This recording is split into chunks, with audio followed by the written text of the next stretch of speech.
Howdy today. We're doing a smoothie, and I've changed the food show to have a chat along with doing food, because that's what I would do if you came to visit me. I would be cooking or preparing food while having a chat. Today we're going to do a smoothie. I've got some cantaloupe, and I've got some peaches, and I got these from last year's farmers, and that wasn't a farmer's market. It was a farmer who had a booth out here on West 4th Street, and they set up every year selling peaches and apples and cantaloupes and that kind of thing. And so I bought it from them, stuck it in the freezer. So at the end of the season, so then I didn't really, it's freezing in the winter here, so I didn't use them. So now that it's warm out, I'll start using them and start having more smoothies. And of course I'll have a banana, and as you see, the banana is pretty ripe. And I'm also going to be using chia seeds, because that gives me my DHA, my omega-3 fats. So anyway, that's what I'm going to do here. But in the meantime, while I'm making this, I'll be chatting. So recently there has been some problems, like in Buffalo. And we also have a governor that is a Republican governor running against critical race theory. And I'm just wondering if he's also going to try to ban current events, because race issues are currently being acted out as we speak. And, you know, the shooting and racism didn't just appear out of nowhere. It came from 250 years of slavery, 100 years of Jim Crow, 50 years of redlining neighborhoods, and what have you. So it isn't anything new, and we also need to address it.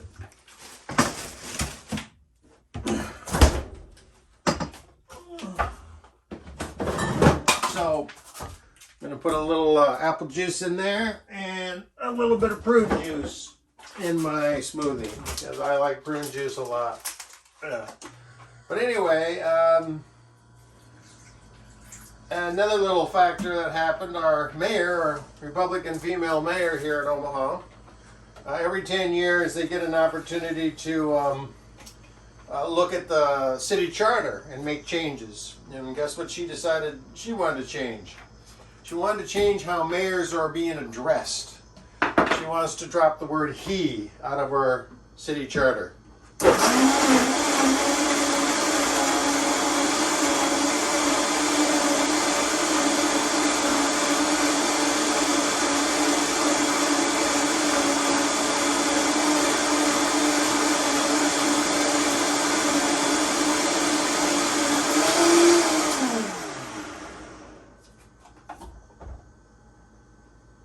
I don't think it's completely blended. I think there's still in there.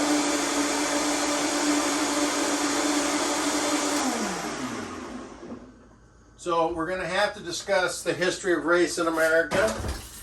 We're going to have a coming to Jesus moment to be able to actually stop this kind of racial violence. And then I'm going to also put my smoothie in a Bubba water thing that's insulated, so it'll stay nice and cold for a long time. Oh, see, I knew there was a big chunk still in there. So, yeah, I should have broke that up a little better.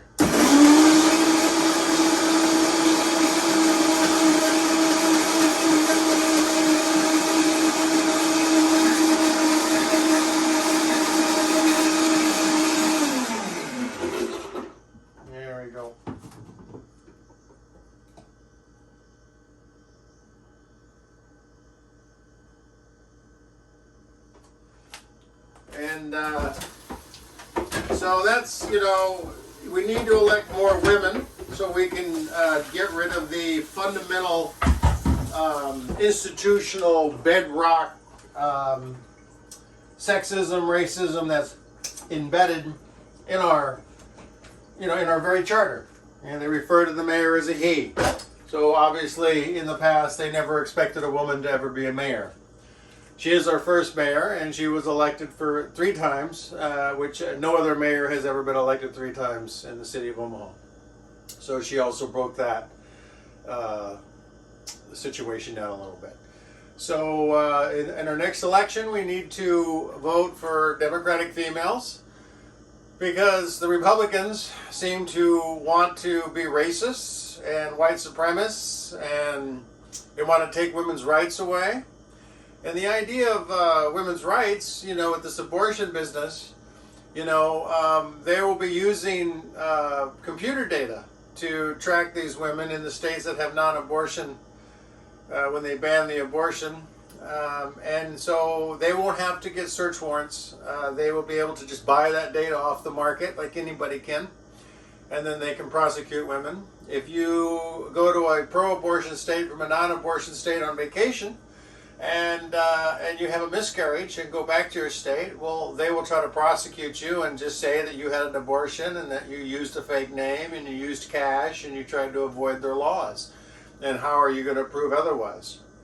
So if you are in a pro-abortion state and you buy pills for somebody that can induce abortion, you become the abortion provider and you can be prosecuted. So there's, the loss of these rights for women is the loss of all of our rights, and that's what I'm trying to say here. So if a woman has a baby that dies in her and she can't access abortion, well, she'll probably die.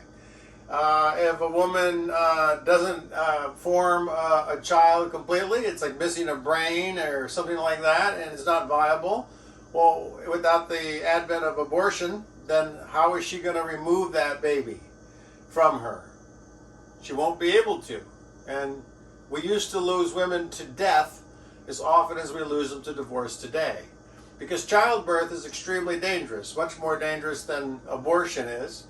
And the advent of the surgical procedure was to save women's lives. So I guess we're just going to, relegate women to death? If a man doesn't have children and he wants to have a child, he can now just rape a woman in the non-abortion states. She won't be able to abort it, and if she does, she becomes a criminal and a murderer.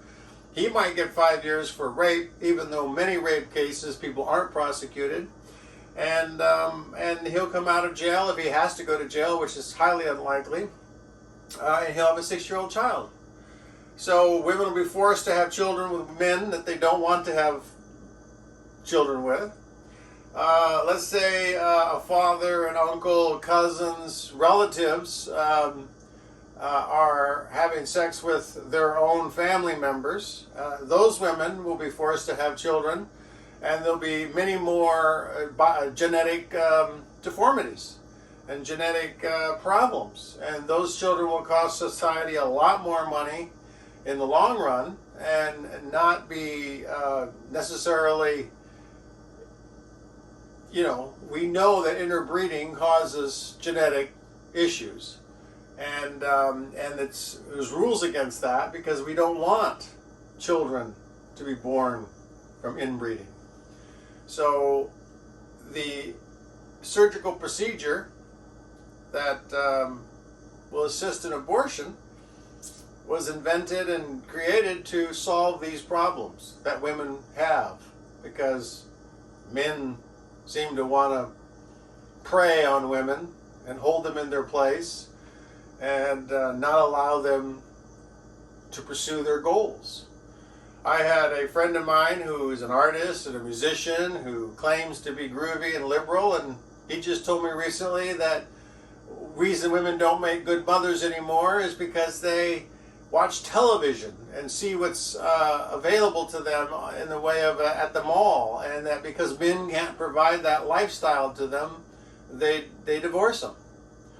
So that is a person who was, quote, liberal and was supposed to be a groovy musician, visual artist, but he's a man. And these kind of ideas are in men's brains, even though they're completely ridiculous. Women, when given a choice to do things other than being married and have children, they do those things. If they could become a governor or a mayor or a banker or investment analyst or sports or any other pursuit, they pursue their dreams and their desires. And for some reason, men don't seem to want to have women do that. Anyway, that's my little chat for today. I'm going to have my smoothie, which is going to be fabulous with the chia seeds. All the fruit in there except for the banana is from a farm, grown locally. And so, yeah, you have yourself a beautiful day. Bye.